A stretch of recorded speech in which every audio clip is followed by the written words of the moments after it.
ने गो के 2025 के दौरान न्यूजीलैंड के मुकाबले में बेहतर परफॉर्म किया था, जिसकी तफसील मैं आपको पहले ही बता चुका हूँ। लेकिन उस सीरीज में भी पाकिस्तान को 4-1 के मार्जिन से शिकस्त हुई थी। तो यहाँ पर फिर सवाल ये पैदा होता है कि हम गलत कहाँ हैं, हम हार क्यों रहे हैं। अगर इस लिहाज से देखा जाए तो पाकिस्तान को उनकी बॉलिंग ज़्यादा शिकस्तें दिलवा रही है। अगर आप बड़े बड़े मैचेस देखें उसमें पाकिस्तान के बॉलर्स जो है बुरी तरीके से पिटे हैं और पाकिस्तान को शिकस्त का सामना करना पड़ा है। अब पाकिस्तान ने अगर इस सीरीज़ की बात करें तो इससे जो सीखने वाली चीज़ है वो है सिलेक्शन। हमने सिलेक्शन हर बार गलत की है। आईसीसी चैंपियंस ट्रॉफी में स्पिनर कम रखे, दौरा न्यूजीलैंड ने जो है स्पिनर ज़्यादा रखे, और सुफियान मुकीम जिसके बारे में मैं पहले दिन से कह रहा था कि T20 फॉर्मेट में वो इब्रार से बेहतर ऑप्शन इसलिए है कि वो दौरा ऑस्ट्रेलिया में ऑलरेडी परफॉर्मेंस दे चुका है और दौरा जिम्बाब्वे में भी वो ज़्यादा इफेक्टिव रहा था।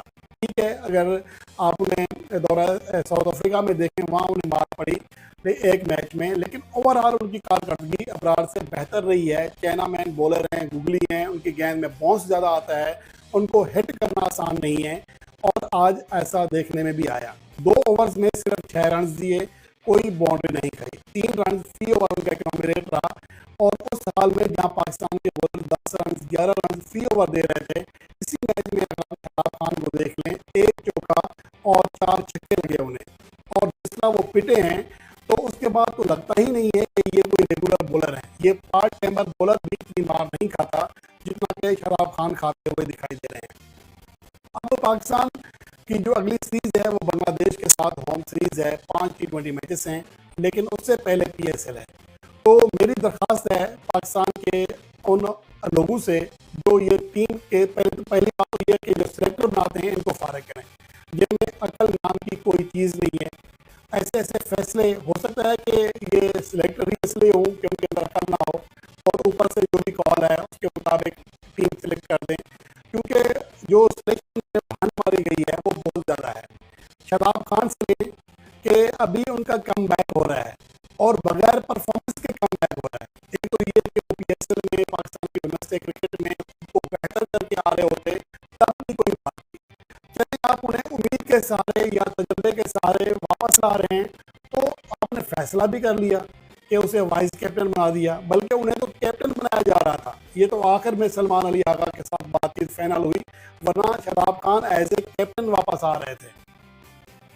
जब आपकी सोच में इतना बड़ा फर्क होगा, दिन में कुछ, रात में कुछ, शाम में कुछ, तो फिर पाकिस्तान की क्रिकेट कभी भी आगे नहीं बढ़ सकती। अभी मोहम्मद रिजवान को अभी भी कैप्टन बनाया था T20 फॉर्मेट का, उसको हटा दिया गया। पाकिस्तान के तमाम तजियाकार, तमाम जो एक्स प्लेयर्स हैं वो इस बात पर मुतफिक थे कि पाकिस्तान के पास मौजूदा वक्त में मोहम्मद रिजवान से बेहतर चॉइस नहीं। यहाँ तक कि जब आकिब जावेद बाहर बैठ कर बात करते थे तो हमेशा रिजवान के हवाले से कहते थे कि मौजूदा टीम में रिजवान से बेहतर चॉइस नहीं है, लेकिन 2 सीरीज के बाद आपने उन्हें भी T20 फॉर्मेट से हटा दिया। तो ये कौन सी मंतक है? क्या क्रिकेट टीमें ऐसे चलती हैं? ऐसे तो भाई छड़ों का घर नहीं चलता जिस तरह आप फैसले कर रहे हैं। एक दिन में कुछ हो जाता है, अगले दिन कुछ और हो जाता है। और यहाँ पर कुछ यूट्यूबर्स भी हैं जो बड़े बड़े भाषण देते थे कि जी बाबर आजम को कप्तानी कबूल ही नहीं करनी चाहिए थी क्योंकि अभी अभी तो शाहीन अफरीदी कैप्टन बने थे, इसी से मसला शुरू हुआ, वरना तो मसला था कोई नहीं।